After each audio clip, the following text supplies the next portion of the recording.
Leads. So nagbaba tayo ng alternator kasi nandito yung alternator nya. So nandito yung power steering pump.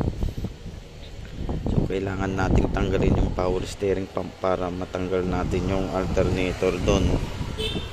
Engine support kailangan tanggal din kasi mayroong tornilyong mahaba na nandito, hindi mo mahuhugot yan.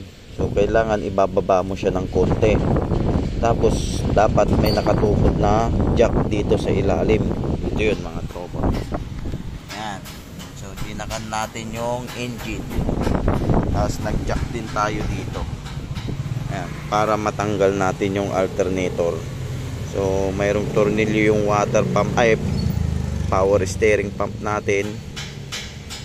Ito 1, 2, 3. Tapos dalawang sa alternator naman dalawa, isa dito tapos isa doon sa baba yung mahaba. So ganun lang kahirap.